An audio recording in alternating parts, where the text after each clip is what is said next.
गरीब और अमीर की ट्रेन रेस।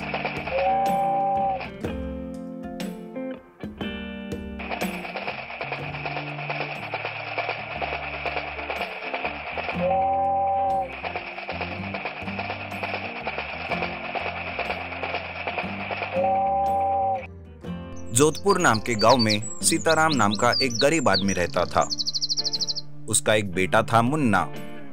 सीताराम अपने बच्चे को एक बड़े से स्कूल में पढ़ा रहा था जहां अमीर लोगों के बच्चे पढ़ते थे। स्कूल में मुन्ना, सोनू, सूरज तीनों बहुत अच्छे दोस्त थे। सोनू और सूरज अमीर घर के बच्चे थे। एक दिन सूरज सोनू से कहता है, अरे सोनू, मेरे पिताजी मेरे लिए बहुत कीमती खिलौने लाते हैं। घर जाने के बाद हमारे आस पड़ोस के बच्चे सारे उन खिलौनों से खेलने हमारे घर आते हैं। अच्छा, ऐसी बात है तो मैं आज ही अपने पिताजी से कहकर मेरे लिए भी खिलौने मंगवाऊंगा। उन दोनों की बातें होती रहती है। तभी सूरज मुन्ना से कहता है, अरे मुन्ना, तुम कुछ क्यों नहीं कहते? क्या तुम भी अपने पिताजी से कहकर खिलौने मंगवा लोगे? मेरे पिताजी मेरे लिए किसी तरह के खिलौने नहीं लाते। हम गरीब है ना। अरे मुन्ना, तुम अपने पिताजी के पास जाकर हमारे बारे में बताओ और किसी ना किसी तरह उनसे कहकर खिलौने मंगवा लो। कि तभी क्लासरूम में सर आते हैं। सर कहते हैं, हेलो बच्चों, कैसे हो? आज हम आसपास की सफाई के बारे में बात करेंगे। हम सबको अच्छे, साफ, धुले हुए कपड़े पहनने होंगे और अच्छे से कंघी करनी होगी। अगर हम आसपास की सफाई चाहते हैं तो पहले हमें साफ रहना होगा। सर यूं पाठ पढ़ा रहे थे कि तभी लॉन्ग बेल बजती है। बच्चे सारे चले जाते हैं। मुन्ना घर जाकर अपने पिताजी से कहता है, पिताजी, मेरे दोस्त कीमती खिलौने खरीदकर उनसे खेल रहे हैं। मुझे भी वैसे ही खिलौने चाहिए। अरे मुन्ना, तुम्हें हमारे घर की हालत पता है। मैं दिन रात मेहनत करके ऑटो चलाता हूँ, तब जाकर 2 वक्त की रोटी और तुम्हारे स्कूल फीस भर पा रहा हूँ। कीमती खिलौने के लिए बहुत सारे पैसे लगेंगे। इतने पैसे हमारे पास नहीं है बेटा। तुम पहले अपनी पढ़ाई पर ध्यान दो। अगले दिन स्कूल में मुन्ना, सूरज और सोनू मिलकर बात कर रहे थे। तब सोनू कहता है, क्यों रे मुन्ना, क्या तूने अपने पिताजी से खिलौने की बात की? हाँ, मैंने खिलौने मांगे पर कोई फायदा नहीं रहा। उन्होंने कहा कि उनके पास इतने पैसे नहीं हैं। अरे सोनू, ये हम जैसा अमीर नहीं है। ये बहुत ही गरीब है, इसलिए फटे पुराने कपड़े पहनता है। हम जैसे अच्छे कपड़े कभी नहीं पहनता। ये कहकर सूरज और सोनू हंसने लगते हैं। तभी मुन्ना कहता है, अरे सोनू और सूरज, मैं तुम जैसा अमीर नहीं हूँ, पर तुम्हारा दोस्त हूँ। तुम दोनों मेरे बारे में ऐसे बातें करो, मुझे ये अच्छा नहीं लगता। हाँ, तुम हमारे दोस्त हो। अगर तुम अमीर होते तो अच्छा होता।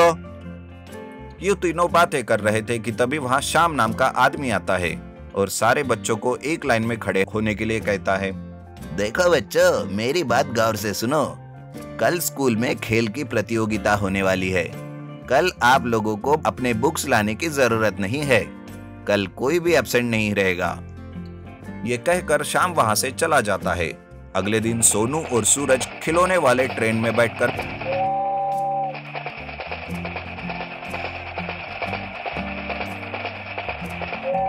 मुन्ना के घर आते हैं। अरे मुन्ना, जल्दी आ, स्कूल का टाइम हो रहा है। हाँ मुन्ना, जल्दी आ, तेरे पास ट्रेन नहीं है ना, इसलिए हम तुझे लेने आए हैं। मुन्ना अपने पिता के पास जाकर कहता है, पिताजी, देखिए मेरे दोस्त ट्रेन में स्कूल जा रहे हैं। मुझे भी ट्रेन चाहिए।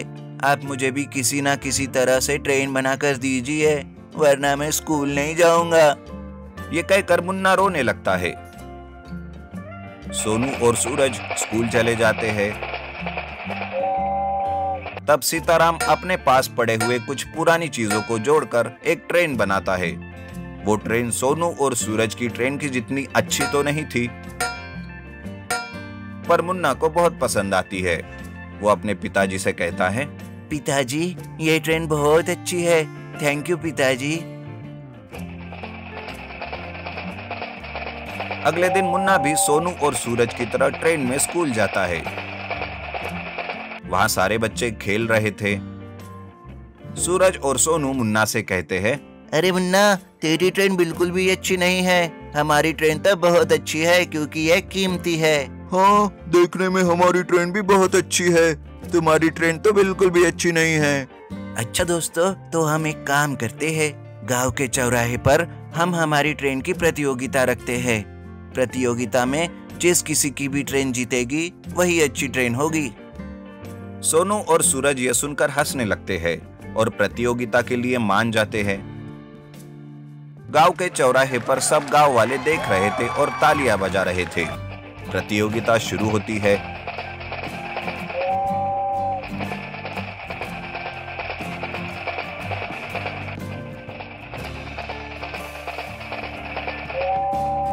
मुन्ना प्रतियोगिता जीत जाता है। तब वो कहता है, देखा दोस्तों, हर बार तुम लोग मुझे नीचा दिखाते रहे हो। आज प्रतियोगिता में मैं जीत गया। अब क्या कहना है तुम लोगों का? सॉरी दोस्त, हमें माफ कर दो। हाँ, हमें माफ कर दो। हम इतने दिन से अमीर है कहकर तुम्हें चिढ़ा रहे थे। ऐसा हम फिर कभी नहीं करेंगे। ठीक है, कोई बात नहीं। तुम मेरे दोस्त हो और दोस्ती में no sorry no thank you. अगर आपको ये कहानी पसंद आई तो लाइक कीजिए, शेयर कीजिए और ऐसी मजेदार कहानियों के लिए हमारे चैनल को सब्सक्राइब कीजिए। Thank you. सनी अपनी कार से तेजी से आगे जा रहा था और उसके पीछे पुलिस की कार थी, पर समझ में नहीं आ रहा था कि सनी ने आखिर ऐसा क्यों किया था। ऐसा क्या किया था कि पुलिस उसका पीछा कर रही थी? आइए देखते हैं इस कहानी में। दरअसल सनी एक बहुत ही बड़ा चोर था।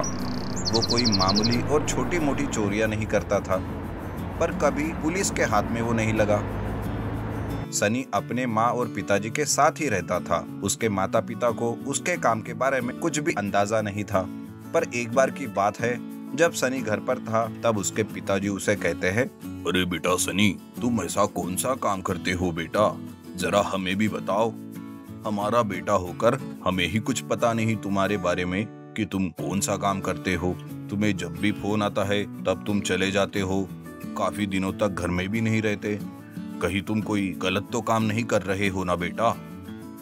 पिताजी, आप चिंता मत कीजिए। मैं एक खुफिया मिशन पर हूँ और इस काम के बारे में मैं किसी को भी कुछ भी नहीं बता सकता, आपको भी नहीं। सनी की ऐसी बातें होती रहती है कि तभी मिस्टर कपूर का सनी को फोन आता है। सनी, एक बेशकीमती हीरा इंडिया में आ रहा है। कैसे भी करके उसे चुराना है तुम्हें। हम सब माला माल हो जाएंगे। जी हाँ मिस्टर कपूर, आप बिल्कुल भी चिंता मत कीजिए। बस आप सारे डिटेल्स मुझे भेज दीजिए, मैं अभी प्लान बनाता हूँ। इस तरह मिस्टर कपूर सनी को उस हीरे के बारे में सारी जानकारी भेजते हैं। सनी उस हीरे की चोरी करने का सारा प्लान तैयार करता है। हीरा इंडिया पहुंचता है। उस हीरे को एक बड़ी सी वैन से एक खुफिया जगह पर ले जाया जा रहा था। उस हीरे की हिफाजत के लिए पुलिस भी उसी वैन में रहते हैं। सनी अपनी कार से उस वैन का पीछा करता है। वैन एक जंगल से जा रही थी। तब सनी अपनी कार की स्पीड बढ़ाता है और वैन के बराबर आता है। पुलिस को यह बात समझ आती है। लगता है कि कोई हमारा पीछा कर रहा है। अलर्ट हो जाओ सब, एवरीबॉडी गेट रेडी। दूसरी तरफ सनी सोचता है, यही सही समय है, आप देखो मेरा कमाल। ऐसा कहकर सनी अपनी कार से उस वैन के सामने आता है। पुलिस भी उतरकर वैन के सामने बंदूक ताने खड़े हो जाते हैं। तब सनी अपनी कार को एक रोबोट में बदल देता है और पुलिस पर हमला करता है। पुलिस भी रोबोट पर गोलियां बरसाने लगते हैं, पर रोबोट पर उसका कोई भी असर नहीं होता। फिर क्या, सनी अपनी रोबोट कार से उन पुलिस को मारकर दूर फेंकता है। वैन के ड्राइवर को भी वो उठाकर दूर फेंक देता है। सनी अपने रोबोट को फिर से कार में बदल देता है और वैन के पास जाकर वैन का डोर तोड़ने की कोशिश करता है, पर वैन का डोर टूटता ही नहीं। तब सनी सोचता है, अरे ये डोर तो लॉक हो चुका है, अगर इसे खोलते बैठा तो पुलिस आ जाएगी। इस वैन को उठाकर ही ले जाता हूँ।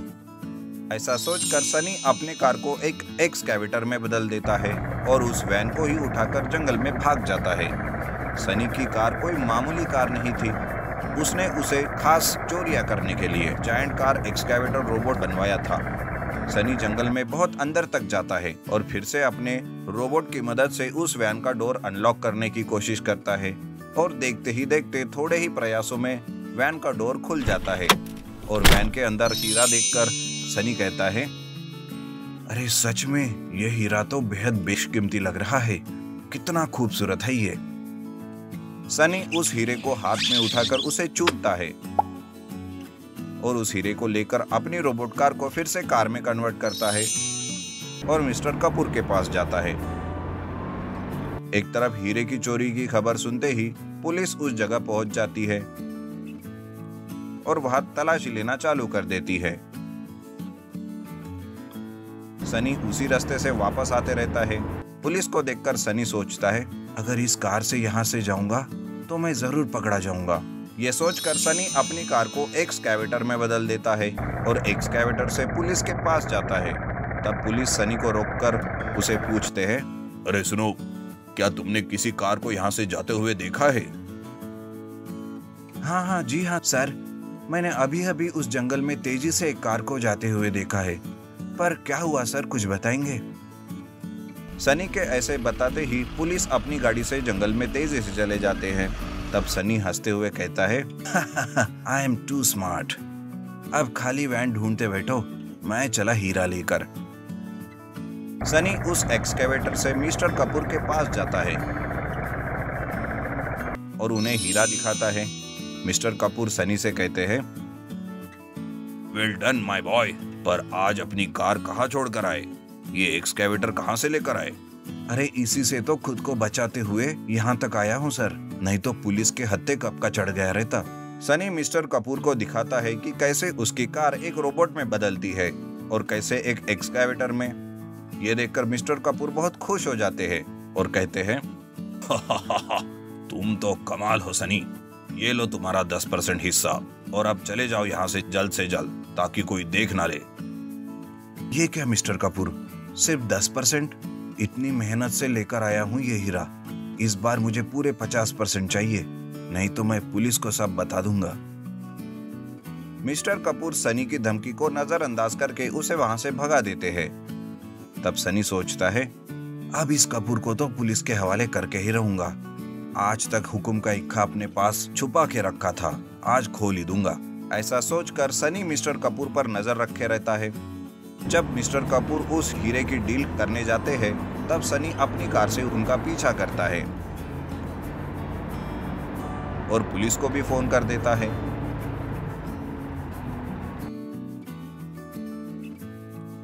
पुलिस भी उस हीरे के पीछे पीछे मिस्टर कपूर के पीछे लग जाते हैं और एक जगह पर कपूर की गाड़ी को पुलिस रोक देते हैं, पर कपूर ये देखकर पुलिस पर गोलियां चलाना शुरू करता है। तभी सनी भी वहां आता है और वो कहता है, कपूर पुलिस के हवाले कर दो खुद को, नहीं तो ये तुम्हें नहीं छोड़ेंगे। अच्छा बच्चू, तो तुमने बुलाया है पुलिस को, आप देखो मैं क्या करता हूँ। ऐसा कहकर कपूर फिर से गोलियां चलाने लगता है। फिर क्या, सनी अपनी कार को एक रोबोट में बदल देता है। पुलिस ये सब देखकर बहुत चकित हो जाते हैं। सनी की कार रोबोट कपूर को पकड़कर उसे खूब पीटता है और पुलिस के हवाले कर देता है। पुलिस भी उस हीरे को अपने कब्जे में ले लेते हैं। तब पुलिस सनी से कहता है, वेल डन सनी, तुम जो कोई हो, पर अगर तुम हमारे साथ मिलकर काम करो तो हम सब चोरों को चुटकी में पकड़ लेंगे। अरे नहीं सर, मैं अपना काम अलग से ही करूंगा, लेकिन कभी भी जरूरत हो तो मुझे कॉल करके बुला लीजिए। इस तरह से सनी अपने रोबोट को एक कार में बदल देता है और अपनी कार से वहां से तेजी से चला जाता है। फिर उस दिन से सनी ने चोरी करना छोड़ दिया और लोगों की मदद करना चालू कर दिया।